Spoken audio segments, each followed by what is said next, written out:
All right, so as we continue to talk about discipleship with purpose, we are looking at sticky faith innovation, and we have talked about compassion, we have talked about creativity, and now we're at another important step, and that's this step of courage. Now, when we think about courage, there's a lot of ways for us to unpack this, and we'll get to that, but let me just give us a little bit of a running start to get there again. Remember what we talked about before, that there's this gap sentence that we're using where we say, because our students feel or believe a particular thing, we insert there this current narrative. And then we say that we're going to change, or going to innovate, we're going to create something in order that our students might believe and experience a Jesus-centered narrative. So this sentence, again, becomes our guiding sentence that helps us remember what we're trying to do, where we're going to be focused, and what that's going to look like. A little side note, this is really, really great when you're talking with leaders or people or parents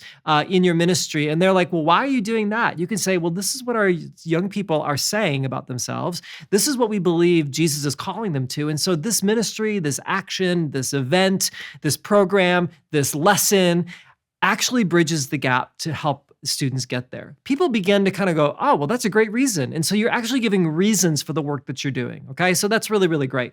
Now, when it comes to courage, though, this is where we begin to actually implement the work that we are going to do. When we had ministry leaders here for our research, it was really, really interesting. As we worked through these different movements, youth leaders love the compassion piece. They're like, we get to talk with students, we get to learn more about them, we get to hang out with them and spend time with them. That was just glorious for them. They also love the creativity. They're like, oh, thinking of new ideas, being creative with our thoughts, thinking about new ways of thinking through discipleship and ministry, fantastic. But when they got to courage, this is where oftentimes you could feel the tension in the room. Because courage is where the rubber hits the road. We actually have to take our ideas and move them to actionable places. We have to plan for them. We have to have a timeline. We have to have goals. And then we're actually going to measure whether or not they're successful or not. And you could actually feel the anxiety in the room. So to be courageous in this courageous courage move is actually really, really important. And so what zaps our courage? I think sometimes moving from abstract to actionable ideas. When we actually have to move from our heads to actually doing something, that really kind of makes it something that could go well or not. And so that can be scary.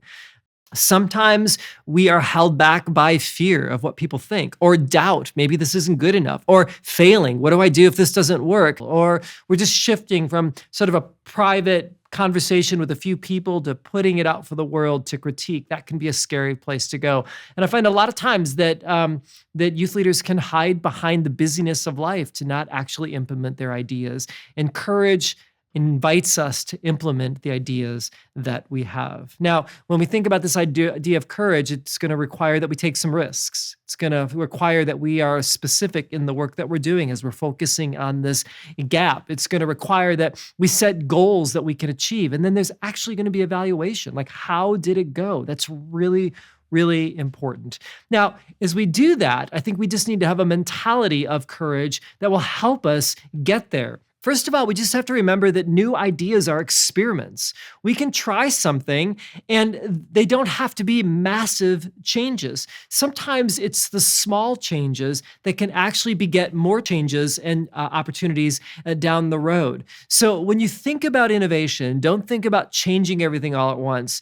Think about changing small things, because a small change can bring about more change. Second of all, I think a great mentality for courage is to remember that trying is succeeding. If you try something, congratulate yourself. You've actually succeeded because you actually moved something to be actionable. You moved it from the private to the public. You actually put it out there, which is courageous in and of itself. Also, remember that when you try something new, that is the success. Whether it succeeds or fails, it doesn't matter. It's about actually trying, because when we try, we can actually recognize the fact that trying moves us to being able to evaluate whether something succeeded or didn't, right? But success or failure isn't good or bad. That's called learning. Unless we try, we won't know what works. We won't know what's successful. We won't know what doesn't work. And then we stay stuck in doing youth ministry the way that we've always done it. Taking risks and having courage to try new things will help you develop your ministry. And when we have that sort of courage, we begin to activate our compassion and creativity through courageous youth ministry that will disciple young people with purpose.